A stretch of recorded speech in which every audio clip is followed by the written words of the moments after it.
ఉన్నారు. నేను చెప్తా ఉన్నాను, ఈ తప్పుడు కేసులు పెట్టి ఎన్ని రోజులు బెదిరిస్తారు, ఈ రకంగా ఎంతమందిని జైల్లో పంపుతారని కూడా అడుగుతా ఉన్నారు.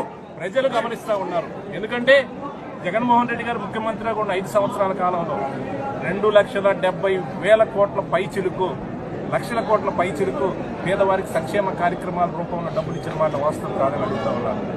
ఈ రాష్ట్రంలో సచివాలయాన్ని ఏర్పాటు చేసి ఏకకాలంలో 1,30,000 మందికి ఈరోజు ఉద్యోగాలు కల్పించి ఈరోజు బ్రహ్మాండంగా వాళ్ళని ఉద్యోగాలు చేసుకున్నమాట వాస్తవం కాదని అడుగుతా ఉన్నాను.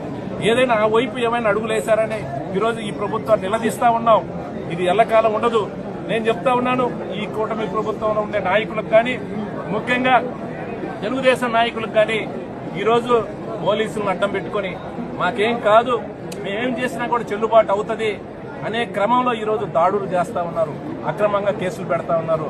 నేను ఒకటే చెప్తా ఉన్నాను, అన్ని కూడా ఎవరైతే గీత దాటి అన్యాయంగా మా యొక్క కార్యకర్తలు వేధించారో, మా కార్యకర్తల మీద తప్పుడు కేసులు పెట్టారో ఒక్కటికి 10 ఇంతలు అనుభవిస్తారు. ఖచ్చితంగా ఎవరిని కూడా వదిలిపెట్టే ప్రశ్న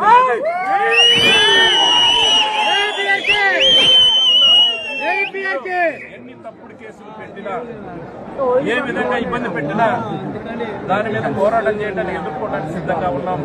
ఖచ్చితంగా ప్రతి కార్యకర్తను కూడా కాపాడుకుంటాం.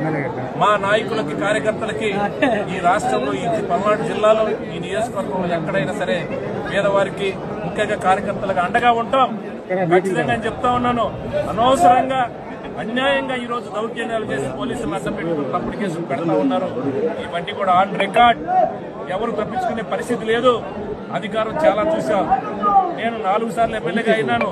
ఈ రకంగా తప్పుడు కేసులు పెట్టి పోలీసులను అడ్డం పెట్టి వేధించే కార్యక్రమం చేయలేదు. జగన్మోహన్ రెడ్డి గారి నాయకత్వంలో ప్రతి సంక్షేమ కార్యక్రమం ఈరోజు నేను ఛాలెంజ్ చేస్తా ఉన్నాను. అన్ని గ్రామాల్లో పార్టీలను చూడలే, కులాలను చూడలేదు, మతాలను చూడలేదు. అర్హత ఉంటే ప్రతి ఒక్కరికి కూడా సంక్షేమ కార్యక్రమం ఇచ్చే కార్యక్రమం చేశాం. కానీ ఈరోజు చూస్తా ఉంటే ఈరోజు వైసీపీకి ఓటేశారా, జగన్మోహన్ రెడ్డి గారి సానుభూతిపరుడుగా ఉన్నారా, వాళ్ళందరూ కూడా ఏరి పెన్షన్లు తీయడానికి ప్లాన్ చేస్తా ఉన్నారు. ఒక్క సంక్షేమ కార్యక్రమం కూడా అమలు చేయకుండా ఈరోజు ఎవరైనా సరే సంక్షేమ కార్యక్రమాలు ఇవ్వండి, మీరు ఇచ్చిన హామీలు, మీరు ఇచ్చిన సూపర్ 6 అమలు చేయండి అని సోషల్ మీడియాలో ఒక చిన్న పోస్ట్ పెడితే ఈరోజు వెంటాడి వేధించి కేసులు పెడతా ఉన్నారు. ఇది మంచి పద్ధతి కాదని కూడా ఈ కూటమి నాయకులు నేను కోరుతా ఉన్నాను. నిజాయితీగా చేయండి. నిజంగానే మమ్మల్ని మేము ఇచ్చాం 2,70,000 కోట్ల పైచిలకు సంక్షేమ కార్యక్రమాలు ఇచ్చాం. 1,30,000 మంది ఒకేసారి సచివాలయ ఉద్యోగాలు ఇచ్చాం. మేము 5 సంవత్సరాల కాలం 34,000 మందికి ఉద్యోగాలు కల్పించాం. ఇంకా ఎక్కువ కావాలని కూడా ప్రజలు ఆశపడి ఉంటారు, ఆశతో ఉంటారు. మిమ్మల్ని నమ్మారు, మీకు అధికారం ఇచ్చారు. కానీ ఈ రకంగా తప్పుడు కేసులు పెట్టి బెదిరించే కార్యక్రమం చేయాలి. ఇంతకన్నా మిన్నగా చేయాలి, హర్షిస్తాం. ఇంతకన్నా మిన్నగా కూడా మీరు ఖచ్చితంగా కూడా ప్రజలకు ఉద్యోగాలు ఇవ్వండి, సంక్షేమ కార్యక్రమాలు ఇవ్వండి, మాకన్నా ఎక్కువ చేయండి, హర్షిస్తాం. కానీ అడగకూడదు, గొంతు నొక్కే కార్యక్రమంతో ఈరోజు తప్పుడు కేసులు పెట్టి దౌర్జన్యం చేసే కార్యక్రమం చేయడం ఇది పద్ధతి కాదు. ఎందుకంటే నేను 30 సంవత్సరాల నుంచి పల్నాడులో రాజకీయం చూస్తా ఉన్నాను. నేను 4 సార్లు ఎమ్మెల్యేగా అయినాను. ఇలాంటి బెదిరింపులు చాలా చూసాం. వీళ్ళు కేసులు పెట్టినా, ఇబ్బంది పెట్టినా తాత్కాలికంగానే చేస్తా ఉంటారు. ఎందుకంటే గతంలో కూడా మేము అధికారంలో ఉన్నాం, కానీ ఈ రకంగా ఎప్పుడు కూడా వన్ సైడ్ గా కూడా వేధించే కార్యక్రమం చేయాల, ఆస్తులు లాక్కునే కార్యక్రమం చేయలేదు. నిజాయితీగా చేశాం. ఎక్కడ కూడా ఏ గ్రామంలో, ఏ తండాలో, ఏ వార్డులో కూడా ఏ ఒక్క సంక్షేమ కార్యక్రమం విషయంలో పేదవాడికి అన్యాయం చేసే కార్యక్రమం ఎప్పుడు చేయాల. ఈరోజు అన్నింటిలో కూడా ఏదో వంక పెట్టేసి ఈరోజు సంక్షేమ కార్యక్రమం ఎత్తేసే కార్యక్రమం చేస్తా ఉన్నాం. ఖచ్చితంగా రాబోయే రోజుల్లో ప్రజల పక్షాన పోరాడతాం. వాళ్ళు ఇచ్చిన హామీలు ఏదైతే ఉన్నాయో సంక్షేమ కార్యక్రమం 100% ఇచ్చే కార్యక్రమంలో ప్రజల పక్షాన అన్ని విధాలా కూడా మేము పోరాటాలు చేస్తామని కూడా ఈ సందర్భంగా తెలియజేస్తా ఉన్నాం. నేను చెప్తాను, మాచర్ల నియోజకవర్గంలో ఉండే పార్టీ నాయకులకు, కార్యకర్తలు అందరినీ కూడా ధైర్యంగా ఉండండి. ఏదైనా సరే మనల్ని ఇబ్బంది పెట్టిన వాళ్ళు ఎక్కడికి పోరు. ఖచ్చితంగా ఈ పోలీసులను అడ్డం పెట్టుకుని ఏదైతే మనల్ని ఇబ్బంది పెడతా ఉన్నారో ఆ రోజు వస్తుంది. ఎవరైనా సరే తగిన మూల్యం చెల్లించుకోవాల్సింది లేదు. మనం సమన్వయంతో ఉందాం. ఎక్కడ కూడా మనం అన్యాయం చేయలేదు. కాకపోతే లోపల ప్రచారం చేసి, తప్పుడు ప్రచారం చేసి ఏదో జరిగిపోతుందని వాళ్ళ అవసరాల కోసం నమ్మించే కార్యక్రమం చేస్తా ఉన్నారు. కాలం చాలా విలువైనది. ఖచ్చితంగా రాబోయే రోజుల్లో ప్రజలందరూ తెలుసుకుంటారు. ఏదైనా సరే నేను ఈ కూటమి నాయకులను నేను డిమాండ్ చేస్తా ఉన్నాను. విద్యుత్ ఛార్జీలు వెంటనే తగ్గించాలని డిమాండ్ చేస్తా ఉన్నాను. పేదవారికి ఏదైతే నువ్వు బహిరంగ మీటింగ్ లో చెప్పావో ₹1 కూడా కరెంట్ ఛార్జీలు పెంచం, ఇంకా తగ్గిస్తామని కూడా చెప్పిన మీరు కూటమి నాయకులు చంద్రబాబు నాయుడు గారిని నేను కోరుతా ఉన్నాను. మీరు కరెంట్ ఛార్జీలు తగ్గించండి, పేదల మీద భారం మోపొద్దండి. ఎందుకంటే మీరు ఇచ్చిన హామీలు అమలు చేయండి. అంతేగాని ఎవరు మాట్లాడితే వాళ్ళని రివర్స్ లో పోలీసులు అడ్డం పెట్టుకొని కేసులు పెట్టే కార్యక్రమం చేయొద్దు. ఎందుకంటే ఇంకా రాజకీయం చాలా ఉంది. ఈ అధికారం శాశ్వతం కాదు. ఎందుకంటే నేను గతంలో తెలుగుదేశం ప్రభుత్వం అధికారం ఉన్నప్పుడు చూసాం, కానీ ఇంత దౌర్జన్యంగా కూడా ఎక్కడ లేని పరిస్థితి. ఈరోజు ఎవరైతే పేదవాళ్ళు ఉంటారో, ఎవరైతే చిన్నవాళ్ళు ఉంటారో, ఎవరైతే అమాయకులు ఉంటారో, ఎవరైతే వీళ్ళు నాకేం చేయలేడనంటే వాటి మీద దౌర్జన్యం చేసే పరిస్థితి, అన్యాయం కూడా బెదిరించి డబ్బులు వసూలు చేసే కార్యక్రమం చేస్తూ ఉన్నారు. అందరూ కూడా ప్రజలు గమనిస్తూ ఉన్నారు. దయచేసి ఈ సందర్భంగా మనందరం కూడా వైసీపీ పార్టీకి సంబంధించిన కార్యకర్త నాయకులు అందరినీ కూడా కోరుతా ఉన్నాం. మనం ప్రజల పక్షాన పోరాటం చేయాల్సిన అవసరం ఉంది. రాబోయే రోజుల్లో కూడా అన్ని ఉద్యమాల్లో శ్రద్ధగా పాల్గొని ఏదైతే ప్రజలకు ఇచ్చిన హామీలు ఈ ప్రభుత్వం చేత అమలయ్యే విధంగా కూడా ఒత్తిడి చేయాల్సిన పరిస్థితి ఉందని కూడా సందర్భంగా తెలియజేసుకుంటూ ఈరోజు ఈ కూటమి నాయకులని ఈ ప్రభుత్వాన్ని మేము డిమాండ్ చేస్తా ఉన్నాం.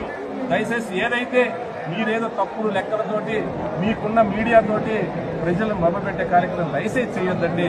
మీరు ఏదైతే 15,485,000 కోట్ల రూపాయలు ప్రజల మీద, రైతుల మీద భారం మోపి వాళ్ళని యొక్క గుండెల మీద కన్నే కార్యక్రమం ఏదైతే చేస్తారో దయచేసి అది మానుకోవాలి.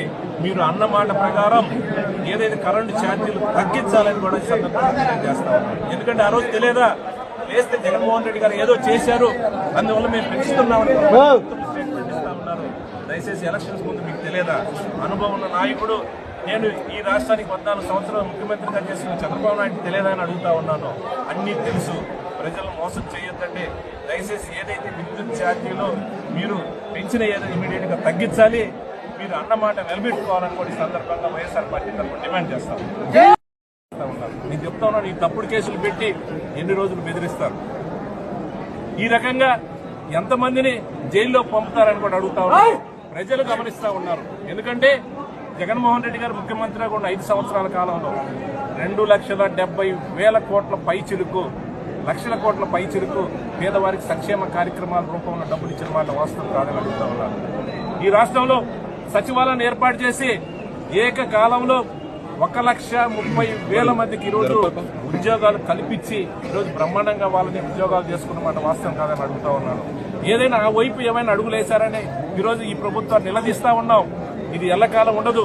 నేను చెప్తా ఉన్నాను, ఈ కూటమి ప్రభుత్వంలో ఉండే నాయకులకు కానీ, ముఖ్యంగా తెలుగుదేశం నాయకులకు కానీ ఈరోజు పోలీసులను అడ్డం పెట్టుకొని మాకేం కాదు, మేమేం చేసినా కూడా చెల్లుబాటు అవుతుంది అనే క్రమంలో ఈరోజు దాడులు చేస్తా ఉన్నారు, అక్రమంగా కేసులు పెడతా ఉన్నారు.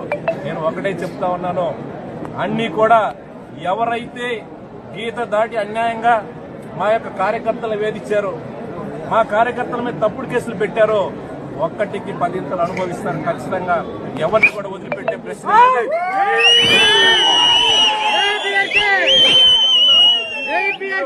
ఎన్ని తప్పుడు కేసులు పెట్టినా, ఏ విధంగా ఇబ్బంది పెట్టినా దాని మీద పోరాటం చేయడానికి ఎదుర్కోవడానికి సిద్ధంగా ఉన్నాం.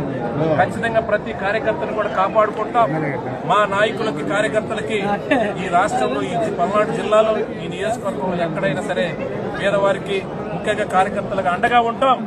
ఖచ్చితంగా నేను చెప్తా ఉన్నాను, అనవసరంగా అన్యాయంగా ఈ రోజు దౌర్జన్యాలు చేసి పోలీసులు అడ్డం పెట్టుకుని తప్పుడు కేసులు పెడతా ఉన్నారు. ఇవన్నీ కూడా ఆన్ రికార్డ్, ఎవరు తప్పించుకునే పరిస్థితి లేదు. అధికారం చాలా చూసాం. నేను 4 సార్లు ఎమ్మెల్యేగా అయినాను. ఈ రకంగా తప్పుడు కేసులు పెట్టి పోలీసులు అడ్డం పెట్టి వేధించే కార్యక్రమం చేయలేదు. జగన్మోహన్